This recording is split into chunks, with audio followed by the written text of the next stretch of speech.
No longer proposed. These changes are final, effective May 19th of this year, which is 2024. Now, there are many changes going on here, but the ones that will affect the most veterans are GERD, IBS, and hemorrhoids.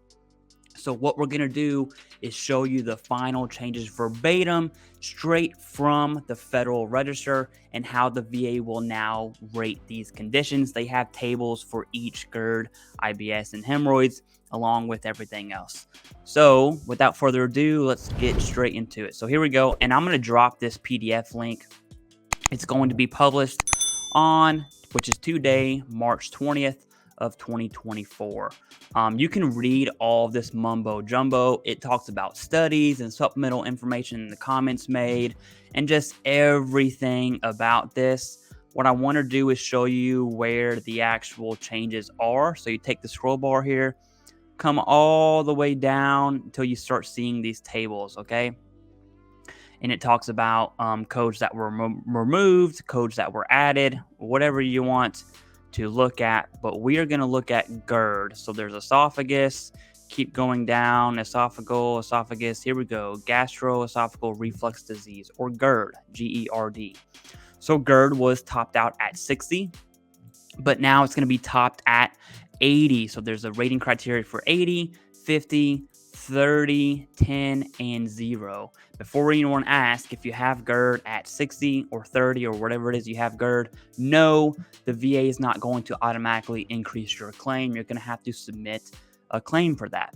So let's just start with the bottom down, and I'm going to read this. So I don't want to give you my 2 cents. Here's what the VA is saying. Documented history. Everyone knows on this channel, I'm a big fan of medical evidence. And when you submit your claim without medical evidence, then you're relying on the CMP examiner to make the connection for you. And that's not recommended, okay? Sometimes that will work out in your favor. Sometimes it won't. But I love how they start with documented history, all right? That part is critical. And we haven't even read anything else yet. Okay. Documented history of recurrent or refractory esophageal structures causing dysphagia with at least one of the symptoms present. So at least one of these. So aspiration, undernutrition, and or substantial weight loss as defined by, and there's a CFR code there, and treatment with either surgical correction or esophageal structures, or, so there's a lot of or statements, whatever that word is, whatever that word is, gastrointestinal tube, PEG tube, okay? So if you meet that criteria, you are 80%. Now, in my experience, just speaking with veterans, 60% for GERD was pretty rare, okay? I actually only know 2 veterans with GERD at 60%. I'm going to assume that same plays out with the 80% for GERD, okay? I'm going to make that assumption. I don't know that many veterans that fall into that category, but if it is you, okay, it should be pretty clear cut because there's documented history. So you wouldn't have to guess if this is you or not. It should be very, very clean cut. Now going on to 50%, again, documented history, can't stress that enough, of recurrent refractory, blah, blah, blah, blah, blah, which requires at least one. So here's dietitian or more, or one dietitian, or dietitian 3 or more times per year. It's not dietitian, dilatation. I'm sorry. I can't read. I'm a Marine, right? It is what it is. You know what that word is. Using steroids at least 1 time per year, or 3 esophageal stent placement. So I think that is pretty clear cut. I think it's pretty objective if you are or are not 50%. There's it. There's the criteria right there.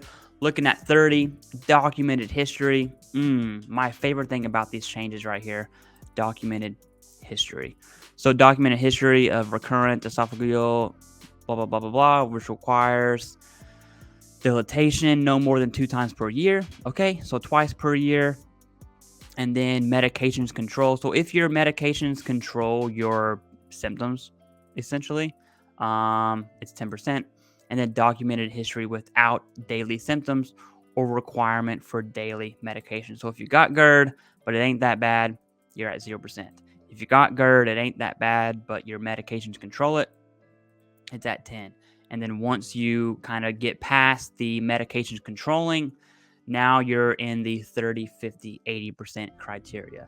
I don't have GERD personally, but I do believe these changes are very favorable towards the veteran, which is absolutely solid. So that's the changes for GERD. Okay. Now let's keep on scrolling down, and I could word search this. I just want you to see the entire table. So when you go to this link for yourself, because we don't rely on others to give us information, we're informed and we're educated, and we have the resources to do this ourselves. I do want to talk about IBS and hemorrhoids specifically, because that is going to be the biggest changes that veterans see. IBS is in here somewhere. Here we go. Irritable bowel syndrome. So before, there wasn't a diagnostic code for IBS. Turns out when IBS is presumptive under MUCMI, and tons of Gulf War post 9/11 veterans have IBS, the VA wants to have a diagnostic rating code for that. So I'm all for this change here. Generally, it was just 10 or 30 or 10%. Now there is a 20% clause, but let's go ahead and read the symptoms for this 10, 20, or 30. Notice how there's no 0% for IBS. So starting at 30%, abdominal pain related to defecation at least once per day, per week, or I'm sorry, excuse me, I added words there. Defecation at least once per, at least 1 day per week during the previous 3 months, and 2 or more of the following: change in stool frequency, change in stool form, altered stool passage, whatever that word is, abdominal bloating, and or subjective distension. So I do have IBS, and it absolutely sucks, especially with a combination of radiculopathy. You're sitting down, then your legs go numb, and it's a whole thing. Okay. So abdominal pain, that's one, and it has to, there's a frequency to that, and then 2 or more of the following. So you have to have 2 of these. All right, 2 of these 6, you have to have 2, and then you have to have the abdominal pain at least 1 day per week during the previous 3 months. So there's a time criteria there. All right. So if you're submitting for IBS, you have your intent to file. There's no reason to not have 3 months of abdominal pain, preferably documented through your healthcare team. All right. But the change in stool frequency, change in stool form, altered, you need 2 of these, and the abdominal pain to reach 30%. I also feel like that's more objective than the previous way IBS was rated by the VA. Now looking at the criteria for 20%, we have abdominal pain for at least 3 days per month during previous 3 months. So as this was 1 day per week, this is 3 days per month. All right. And 2 or more of the following. So the 2 or more still applies. So abdominal pain, either at least 1 per week, or abdominal pain at least 3 days per month. And that's the time criteria of the last 3 months. Now, the 10% abdominal pain related to at least once during the previous 3 months. So you have to have abdominal cramps once in the last 3 months. And for those of you that have experienced abdominal cramps, you're going to know what I'm talking about. For those of you who have not, or you're guessing, when you have an abdominal cramp, you will, without a shadow of a doubt, know it's an abdominal cramp, okay?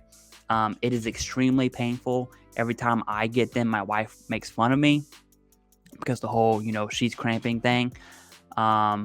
You'll know what abdominal pain is without a doubt, okay? And then you still have the 2 or more of the following. So each of the 10, 20, 30 has to have at least two of these 6 symptoms that they listed. All right. And then really the 10, 20, 30% criteria would be abdominal pain. 10% at least once during the 3 months, last 3 months. 20% is 3 days per month during the last 3 months. And then the 30% criteria is 1 day per week during the previous 3 months. That's consecutive. Okay. And the last thing I want to check out is hemorrhoids. let's go look at hemorrhoids and how that's rated. Okay, that's someone giving me a call. Let's see. Hemorrhoids, intestinal, hemorrhoids. Again, you don't have to scroll. You can just Control F and find hemorrhoids. Here we go. This is also a big change for veterans. Tons of veterans are rated hemorrhoids at 0%. So this is a pretty easy increase for those veterans. All right, external or internal. Let's look at 20%. Internal or external hemorrhoids with persistent bleeding and anemia, or continuously prolapsed internal hemorrhoids with 3 or more episodes per year of thrombosis. I have no idea what that word means. I don't know what I don't have hemorrhoids personally, but if this is you, okay, you meet 20% criteria. There we go. And then 10% is prolapsed internal hemorrhoids. So 20% is internal or external. 10% is just internal with 2 or less episodes per year. So 10% is both, or external hemorrhoids with 3 or more episodes per year. There we go. That is how IBS, GERD, and hemorrhoids are rated. Overall, I think these changes are very favorable. I think GERD kind of remains the same, to be honest with you. Obviously, there is that higher criteria, but I think the 80% is going to be as rare as we see 60%.